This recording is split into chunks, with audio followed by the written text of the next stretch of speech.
ಕರ್ನಾಟಕ ರಾಜ್ಯ ರೈತ ಸಂಘದ ವತಿಯಿಂದ ಜಿಲ್ಲಾಧಿಕಾರಿಗಳಿಗೆ ಮನವಿ ಪತ್ರ ಸಲ್ಲಿಸಲಾಗಿದೆ. ವಿಜಯನಗರ ಜಿಲ್ಲೆಯಲ್ಲಿ ಇರುವಂತಹ ವಸತಿ ಶಾಲೆಗಳಲ್ಲಿ ಇರುವ ಮಕ್ಕಳು ಡ್ರಗ್ಸ್, ಸಿಗರೆಟ್, ಮದ್ಯ ಹಾಗೂ ಇನ್ನಿತರ ಮಾದಕ ವಸ್ತುಗಳು ಸೇವಿಸಿದಂತೆ ಮತ್ತು ಕಾನೂನುಬಾಹಿರ ಚಟುವಟಿಕೆಗಳನ್ನು ನಡೆಸದಂತೆ ತಡೆಗಟ್ಟಲು ಕಣ್ಗಾವಲು ಪಡೆ ಸ್ಥಾಪಿಸುವ ಕುರಿತು ಕರ್ನಾಟಕ ರಾಜ್ಯ ರೈತ ಸಂಘದ ರಾಜ್ಯಾಧ್ಯಕ್ಷರು ಆದ ಜೆಎಂ ವೀರಸಂಗಯ್ಯ ಅವರ ನೇತೃತ್ವದಲ್ಲಿ ಮನವಿ ಪತ್ರ ಮೂಲಕ ಇತ್ತೀಚಿನ ದಿನದಲ್ಲಿ ಬಳ್ಳಾರಿ ಜಿಲ್ಲೆಯಲ್ಲಿ ವಸತಿ ಶಾಲೆಯಲ್ಲಿ ನಡೆದ ಅಪರಾಧ ಘಟನೆಯಲ್ಲಿ ಒಂದು ಮಗುವಿನ ಜೀವ ಹೋಗಿರೋದು ಜೊತೆಗೆ ಹಲವಾರು ವಿದ್ಯಾರ್ಥಿಗಳು ಗಾಯಗೊಂಡಿದ್ದು ಹಾಗೂ ಅವರ ತಂದೆ ತಾಯಿ ಹಾಗೂ ಕುಟುಂಬಗಳಿಗೆ ತೊಂದರೆ ಉಂಟಾಗಿದೆ. ಈ ಘಟನೆ ಆತಂಕ ಮೂಡಿಸಿದ್ದು ವಿದ್ಯಾರ್ಥಿಗಳು ಸುರಕ್ಷಿತ ಬಗ್ಗೆ ಹೆಚ್ಚಿನ ಗಮನ ಹರಿಸುವ ಅಗತ್ಯವನ್ನು ಮೂಡಿಸಿದೆ. ಹಿನ್ನೆಲೆ ವಿಜಯನಗರ ಜಿಲ್ಲೆಯಲ್ಲಿ ಎಲ್ಲಾ ವಸತಿ ಶಾಲೆಗಳಲ್ಲಿ ಇಂತಹ ಘಟನೆಗಳು ನಡೆಯದಂತೆ ಮುಂಜಾಗ್ರತಾ ಕ್ರಮವನ್ನು ಕೈಗೊಳ್ಳುವುದು ಅತ್ಯಂತ ಅಗತ್ಯವಾಗಿದೆ. ಆದ್ದರಿಂದ ಸಂಬಂಧಪಟ್ಟ ವಸತಿ ಶಾಲೆಗಳ ಮುಖ್ಯಸ್ಥರು ಕರೆದು ಸಭೆ ನಡೆಸಿ ವಿದ್ಯಾರ್ಥಿಗಳು ಡ್ರಗ್ಸ್, ಸಿಗರೆಟ್, ಮದ್ಯ ಹಾಗೂ ಇನ್ನಿತರ ಮಾದಕ ವಸ್ತುಗಳನ್ನು ಸೇವಿಸದಂತೆ ಕಟ್ಟುನಿಟ್ಟಿನ ಕ್ರಮಗಳನ್ನು ಕೈಗೊಳ್ಳಬೇಕು. ಜೊತೆಗೆ ವಸತಿ ಶಾಲೆಗಳು ಸುತ್ತಮುತ್ತಲಿನ ಪ್ರದೇಶದಲ್ಲಿ ಇಂತಹ ಮಾದಕ ವಸ್ತುಗಳು ಹಾಗೂ ಮಾರಾಟ ಅಥವಾ ಕಾನೂನುಬಾಹಿರ ಚಟುವಟಿಕೆಗಳನ್ನು ನಡೆಸದಂತೆ ತಡೆಯಲು ವಿಶೇಷ ಕಣ್ಗಾವಲು ಪಡೆಯಲು ಸ್ಥಾಪಿಸುವಂತೆ ಹಾಗೂ ನಿಯಮಿತವಾಗಿ ಪರಿಶೀಲಿಸಿ ಕ್ರಮ ಕೈಗೊಳ್ಳಬೇಕಾಗಿ ಕರ್ನಾಟಕ ರಾಜ್ಯ ರೈತ ಸಂಘದ ವತಿಯಿಂದ ಮನವಿ. ಆದ್ದರಿಂದ ಈ ವಿಷಯವನ್ನು ಗಂಭೀರವಾಗಿ ಪರಿಗಣಿಸಿ ಅಗತ್ಯ ಕ್ರಮ ಕೈಗೊಳ್ಳಬೇಕಾಗುತ್ತೆ ಅಂತ ಮಾನ್ಯ ಜಿಲ್ಲಾಧಿಕಾರಿಗಳಿಗೆ ಒತ್ತಾಯಿಸಿ ಮನವಿ ಪತ್ರ ಜಿಲ್ಲಾಧಿಕಾರಿಗಳ ಕಚೇರಿಯ ತಹಸೀಲ್ದಾರ್ ಆದ ಕಾರ್ತಿಕ್ ಇವರಿಗೆ ಸಲ್ಲಿಸಲಾಗಿದೆ.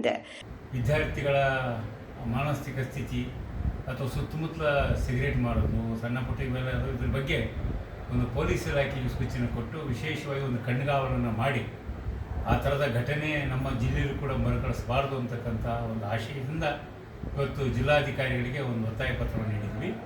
ಉದ್ದೇಶ ಇಷ್ಟೇ, ಗ್ರಾಮೀಣ ಪ್ರದೇಶದ ಹಳ್ಳಿ ಮಕ್ಕಳು, ಬಡವ್ರ ಮಕ್ಕಳು ಆ ವಸತಿ ಶಾಲೆಯಲ್ಲಿ ವಾಸ ಮಾಡ್ತವೆ. ಈಗೆಲ್ಲರೂ ಸ್ವಲ್ಪ ಆತಂಕಕ್ಕೊಳಪಟ್ಟಿದ್ದಾರೆ. ಅದನ್ನು ನೋಡಿದ ಮೇಲೆ ಟಿ ವಿ ಮಾಧ್ಯಮದಲ್ಲಿ ನೋಡಿದ ಮೇಲೆ ನಮ್ಮ ಮಕ್ಕಳೆಲ್ಲೂ ಆತಂಕಕ್ಕೊಳಪಟ್ಟಿದ್ದವು. ಹಾಗಾಗಿ ಇದನ್ನು ಜಿಲ್ಲಾ DC ಅವರು ಇದನ್ನು ಭಾಳ ಒಂದು ಸೀರಿಯಸ್ ಆಗಿ ಇದನ್ನು ತಗೋಬೇಕು ಅಂತಕ್ಕಂಥ ಒಂದು ಒತ್ತಾಯ ಪತ್ರವನ್ನು ಇವತ್ತು ಹೆಡ್ ಕ್ವಾರ್ಟರ್ನ ತಹಶೀಲ್ದಾರ್ ಆಗಿರ್ತಕ್ಕಂಥ ಕಾರ್ತಿಕ್ ಸರ್ ಅವ್ರ ಮೂಲಕ ಇಡೀ ನಮ್ಮ DC ಕಚೇರಿಗೆ ಇದನ್ನು ಅರ್ಪಿಸಿದ್ದೀವಿ. ಅದು ಸಂಪಟ್ಟಂಗೆ ಕಾರ್ತಿಕ್ ಸರ್ ಕೂಡ ಒಂದು ಮಾತಾಡ್ತಾರೆ. ನಾವು ನೀಡಿರುವಂಥ ಈ ಮನವಿ ಪತ್ರದಲ್ಲಿ ಕೂಡಿರುವಂತೆ ಮೇಡಮ್ ಅವ್ರ ಗಮನ ತಂದು ಇದರ ಬಗ್ಗೆ ಅಗತ್ಯ ಕ್ರಮವನ್ನು ಕೈಗೊಳ್ಳಲು ಕ್ರಮ ಕೈಗೊಳ್ಳುವುದು. ಈ ಸಂದರ್ಭದಲ್ಲಿ ಅಗತ್ಯ ಕ್ರಮ ಕೈಗೊಳ್ಳುವುದಾಗಿ ಮಾನ್ಯ ಜಿಲ್ಲಾಧಿಕಾರಿಗಳಿಗೆ ಕಳಿಸಿಕೊಡಲಾಗುತ್ತೆ ಅಂತ ಹೇಳಿದರು. ಈ ದಿನ ಕರ್ನಾಟಕ ರಾಜ್ಯ ರೈತ ಸಂಘದ ವತಿಯಿಂದ ಏನು ಮೊನ್ನೆ ವಸತಿ ಶಾಲೆಯಲ್ಲಿ ನಡೆದಿರ್ತಕ್ಕಂಥದ್ದು ಬಳ್ಳಾರಿ ಜಿಲ್ಲೆಯಲ್ಲಿ ಅತ್ಯಂತ ಅಮಾಯಕ ಒಂದು ಪರಿಸ್ಥಿತಿ ನಿರ್ಮಾಣ ಆಗಿದೆ.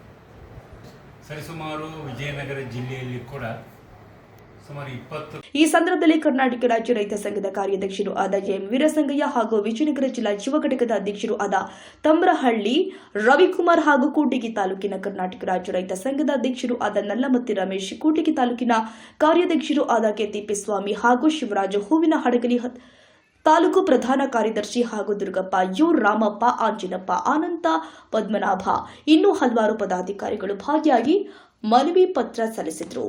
ವರದಿ ಕೆತಿಪ್ಪಸ್ವಾಮಿ, ಕೂಡ್ಲಿಗಿ, ನವಕರ್ನಾಟಕ ಟಿವಿ.